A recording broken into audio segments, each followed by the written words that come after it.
இது ஃபர்ஸ்ட் மலேசியாவின் செய்திகள் உங்களுக்காக.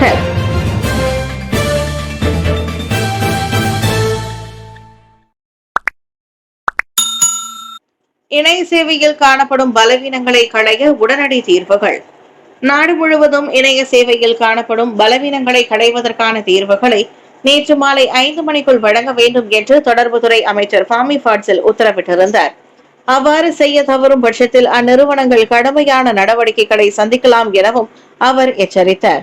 மலேசிய தொடர்பு மற்றும் பல்லுலக ஆணையம் MCMC நிர்வாக தலைவர் தான்சி முகமது சலீம் ஃபத்தேதினை நேற்று காலை அவர் தொடர்பு கொண்டதாகவும் சம்பந்தப்பட்ட தொலைத்தொடர்பு நிறுவனங்களுக்கு முன்னதாக தெரிவிக்கப்பட்டுள்ள இணைய சேவை பலவீனங்கள் தொடர்பில் உடனடியாக பதிலளிக்குமாறும் அறிவுறுத்தியதாகவும் ஃபாமி கூறினார். மார்ச் 5ஆம் தேதி நாட்டின் அனைத்து இடங்களிலும் இணைய சேவையின் வேகத்தை கண்காணிக்கும் சோதனையை MCMC நடத்தியது. அதில் தொலைத்தொடர்பு நிறுவனங்கள் தங்களுக்கு கிடைக்கும் பிரச்சனைகள் மற்றும் புகார்களை தீர்ப்பதில் மிகவும் மெத்தனமாக செயல்படுவதை நான் கண்டறிந்தேன் என்றார் அவர். கூடுதல் வரி ஒத்திவைப்பு இந்தியாவுக்கு நன்மை அளிக்கலாம். அமெரிக்காவின் கூடுதல் வரி விதிப்பை 90 நாட்களுக்கு தற்காலிகமாக ஒத்தி வைத்திருக்கும் நடவடிக்கை இந்தியாவுக்கு நன்மை அளிக்கும் என்று இந்திய பொருளாதார வல்லுநர்கள் கணித்திருக்கின்றனர். மேலும் அமெரிக்காவுக்கும் சீனாவுக்கும் இடையிலான வர்த்தகத்தில் ஏற்பட்டிருக்கும் வெற்றிடத்தை நிரப்ப இந்தியா முற்பட வேண்டும் என்று அவர்கள் கருத்து தெரிவித்திருக்கின்றனர்.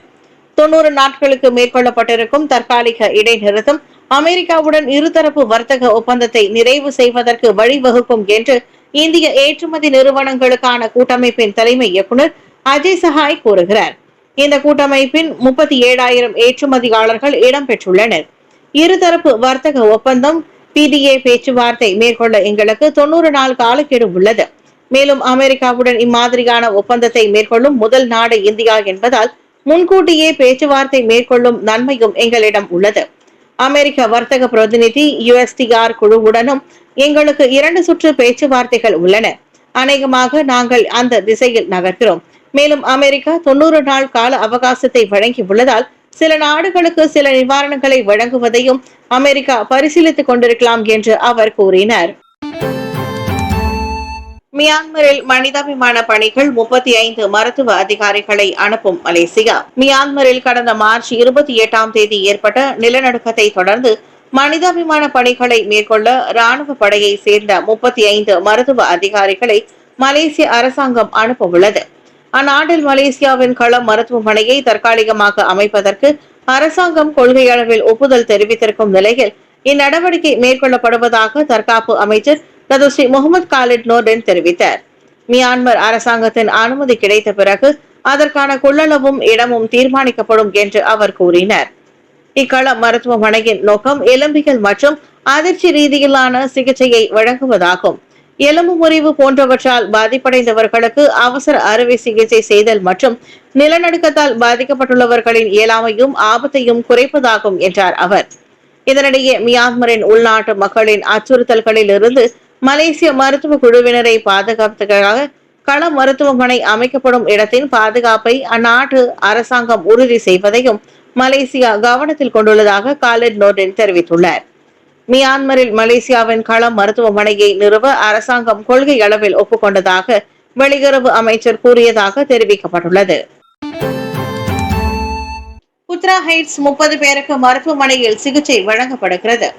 புத்ரா ஹைட்ஸ் எரிவாயு குழாய் வெடிப்பு சம்பவத்தில் பாதிக்கப்பட்ட மொத்தம் 150 பேர் மலேசிய சுகாதார அமைச்சின் மருத்துவமனைகள் மற்றும் சிகிச்சையகங்களில் சிகிச்சை பெற்றுள்ளனர்.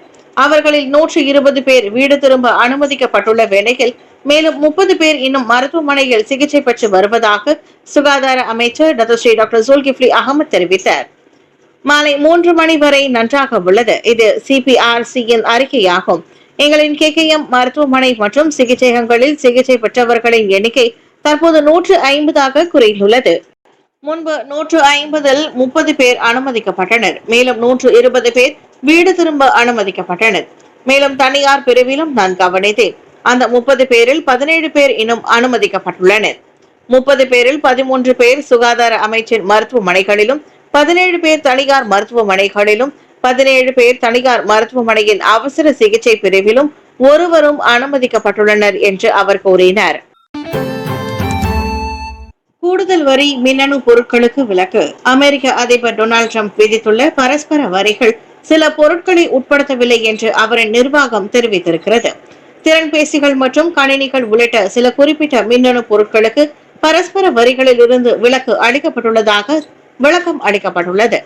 அமெரிக்காவின் சுங்கம் மற்றும் எல்லை பாதுகாப்பு துறை வெளியிட்ட அறிக்கையில் இதுவரை 20 பொருட்களுக்கு விலக்கு அளிக்கப்பட்டுள்ளதாக பட்டியலிடப்பட்டுள்ளன. அவற்றில் மின்னணு கருவிகள், தரவுகள் சேமிப்பு கருவிகள் உள்ளிட்ட பொருட்களும் இடம்பெற்றுள்ளன. அமெரிக்க தொழில்நுட்ப நிறுவனங்கள் சீனாவில் உற்பத்தியாகும் உபரி பாகங்களை சார்ந்துள்ளன.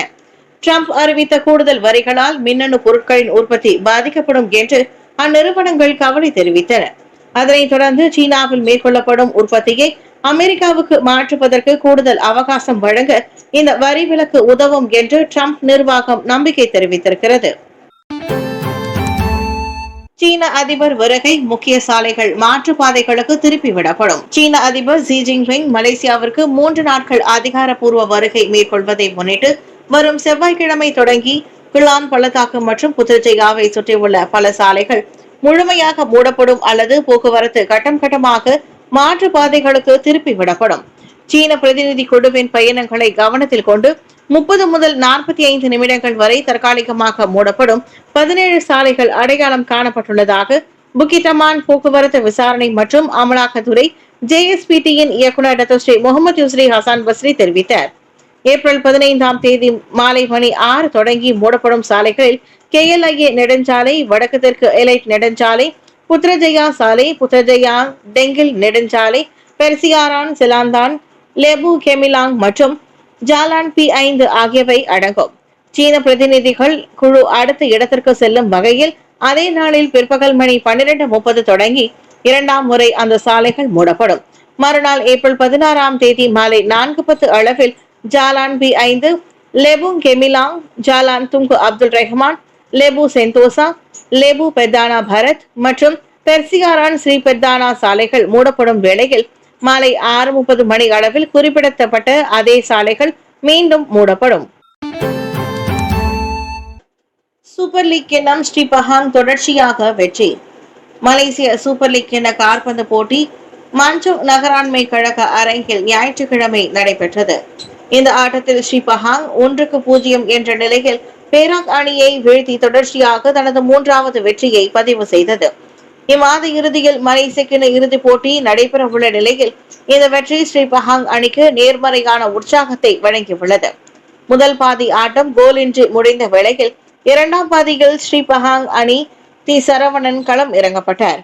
அதில் தாக்குதல் பகுதி விளையாட்டாளரான தி சரவணன் 82வது நிமிடத்தில் அவ்வணியின் ஒரே கோலை அடித்தார்.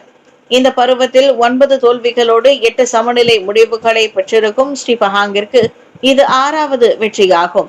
இதன் வழி 26 புள்ளிகளை பெற்று பட்டியலில் அக்குழு 9வது இடத்தில் உள்ளது. அடுத்த வாரம் சனிக்கிழமை பினாங்குடன் தெமுர்லோவில் விளையாடும். இதனிடையே சொந்த இடமான அலோஸ்டா டாருல் அமான் அரங்கில் வெற்றி பெற வேண்டும் என்ற இலக்கில் களம் இறங்கிய கெடா 1-1 என சபாவுடன் சமநிலை கண்டது. கெடாவின் ஒரே கோல் 16வது நிமிடத்தில் பினால்டி வாய்ப்பின் வழி முகமது அமீருல் ஹிசாம் அவாங்கெஸில் அடிக்கப்பட்டது.